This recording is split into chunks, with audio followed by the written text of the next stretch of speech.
شرح پوره خبرها.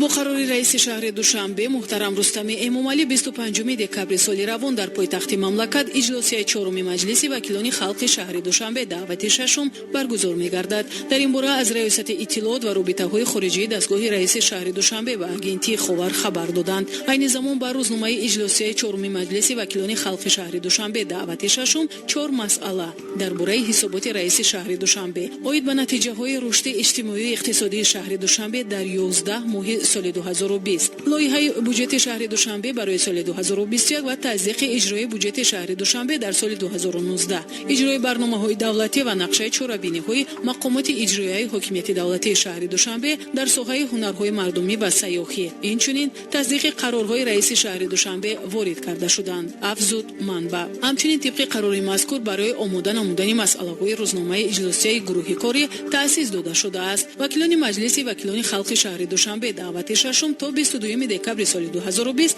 در حوزه‌های انتخاباتی با انتخاب کنندگان واخوری‌ها برگزار نموده از نتیجه آنها به گروه کاری اید به تکمیل دادن مسئله‌های روزنامه اجلاسی چهارم مجلس وکیلان خلق شهر دوشنبه دعوت ششم تکلیف‌های مشخص را پیشنهاد می‌نمایند. کارخانه‌های ساحه و صاحبکاران انفرادی مملکت سال روان با مقدار 61 میلیون 274 از 1000 قطعه شرطی کنسروی میوه و سبزیجات استحصال نمودند که نسبت به همین دوره سال گذشته 35 میلیون 522 از 1000 قطعه شرطی زیاد بوده. سرعت افزایش آن 237 از 9% را تشکیل می‌نماید. از جمله سال روان کارخانه صبحی وطن بیش از 87 تن میوه خشک به مبلغ زیاده از 550,000 سومانی به ترکیه، گرمانیا، قزاقستان، اینچنین 207 از 1 تن کنسرو به مبلغ زیاده از 570,000 سومانی به قرقیزستان، قزاقستان و اوکراین صادرات کرده است. طبق اطلاع وزارت صنعت و تکنولوژی‌های نو جمهوری تاجیکستان در این دوره کارخانه‌های کنسرو براری آبی زلال، کمبینات کنسرو براری خوجند، سیردریا، کروش کبیر، شربت میوه، صبح وطن، حسنов و کمبینات خوراکواری باختر پرمحصول فعالیت نمودند. شرکت آب زلال با قزاقستان نوشاکی‌های غیر اسپرتی، آب‌های معدنی، شربت جمع به مبلغ 9 میلیون 473 از 6,000 سومانی. شرکت کوکاکولا نوشاکی‌های تاجیکستان به مبلغ 19 میلیون 27 از 6,000 سومانی به قرقیزستان و قزاقستان و به افغانستان اسپرت اتیلی به مبلغ 1 میلیون 938 هزار سومانی صادرات نمودند. در مجموع در این دوره کارخانه‌های ساحه به مبلغ بیش از 31 میلیون 760 هزار سومانی محصولات به خارج کشور صادرات کردند. مسلم است که در ساحه صنعت خوراکواری جهت عملی نمودن هدف چهارم استراتژی حکومت جمهوری تاجیکستان صنعت کنونی با سرعت کشور زیاد نمودن حصه محصولات صنعت خوراکواری در مجموع محصولات صنعتی و تحکیم روند بنیادی کارخانه‌های نو با نصب خطهای معاصر تکنولوژی استحصال محصولات با صفت و رقابت پذیر وارد عوض کننده و با صادرات نگرانیده شده تدبیرهای ضروری اندیشیده میشوند. زیرا کارکرد محصولات کشاورزی و استحصال کنسروهای میوه و سبزیجات ساحه کلیدی صنعت خوراکواری و یکی از محصولات اساسی صادراتی کشور محسوب می‌یابد.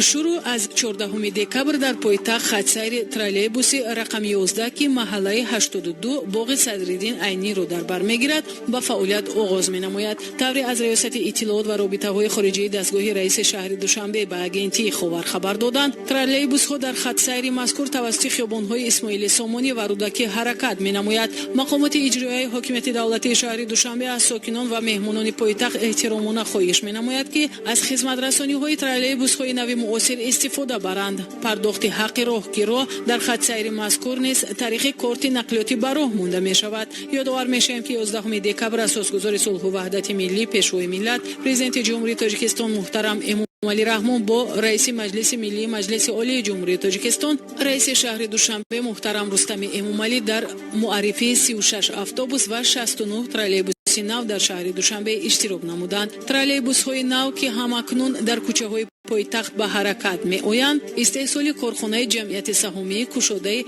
کمونیکاش جمهوری بلاروس میباشند. هر یک ترولبوس در عموم برای 90 مسافر با 22 جای نشست پیش بینی شده است. روزهای نزدیک با 31 عدد ترولبوس نوع معاصر از جمهوری بلاروس دسترس کرده می شود و 14 عدد اتوبوس شهری تمغه اکیا اولترا لی 8 آماده کار می گردد.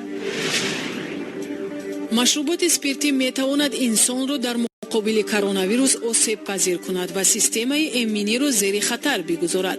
زیرا اگنتی خبر می‌دهد که در این باره نماینده رسمی سازمان عمومی جهانی تندرستی طارق یزارویچ ضمن پاسخ به سوال تاس درباره ضررآور بودن نوشیدن مشروبات هنگام امگذرانی علیه بیماری کووید 19 که در نتیجه کرونا ویروس به وجود آمده است ابراز نموده است. استعمال مشروبات اسپریتی با دایره وسیع بیماری‌های سیریاتی و غیر سیریاتی و اختلال روحی وابستگی دارد و می‌تواند آدم را در مقابل کووید 19 بیشتر آسیب پذیر کند، گفته است متخصص. از جمله مشروبات سیستم ایمنی بدن را زیر خطر می‌گذارد و تهدید پیامدهای منفی را برای سلامتی زیاد می‌کند. بنابراین آدمان باید استعمال مشروبات اسپریتی را در هر حالت تا حد نهایی کاهش بدهند، خصوصا هنگام پاندمی کووید 19 ابراز داشته است او. طور نماینده رسمی تاکید کرد سازمان عمومی جهانی تندرستی به آدمان توصیه می‌دهد که سلامتی خود را نظارت کنند و آنها را به استعمال غذای سالم، ترک تمباکو کشی و محدود از ساختن استعمال مشروبات دعوت می‌کنند. وی خاطررسان کرد که سازمان معین نموده است که استعمال مشروبات می‌تواند به فعالی ایمنی بدن تأثیر رساند و اینچنین آسیب پذیری سلامتی را بیشتر کند. رهبر مرکز ملی اپیدمیولوژی و میکروبیولوژی وزارت تندرستی روسیه الکساندر گینزبورگ که واکسن اسپوتنیک 5 را کارکرد نموده است، ضمن مصاحبه با روزنامه‌نگاران چنین اظهار نمود. به طور جدی توصیه داده می شود که در دوام 3 روز پس از امگذرانی با هر یک وایه واکسن ضد سیریت کرونا ویروس نو از استعمال مشروبات اسپریتی دست کشیده شود. اما سخن درباره کاملا دست کشیدن از مشروبات اسپریتی نمی رود. گینزبورگ شرح داد که استعمال از حد زیاد مشروبات اسپریتی در دوره امکانی می تواند امنیت بدن را به طور نظررس کاهش بدهد، یعنی می تواند ثمرانکی امگذرانی را کاهش دهد یا حتی آن را بیفایده کند. قبلا رهبر روسپاتربنادزور آنا پاپووا ذکر نموده بود که نوشیدن مشروبات اسپریتی باید نه کمتر از 2 هفته پیش از امگذرانی قطع کرده شود. علاوه بر این بهتر است که از استعمال مشروبات اسپریتی در تمام دوره امگذرانی از گرفتن وایه یکم دارو تا دوم آن و چند پس از آن دست کشیده شود، گفت نام برده.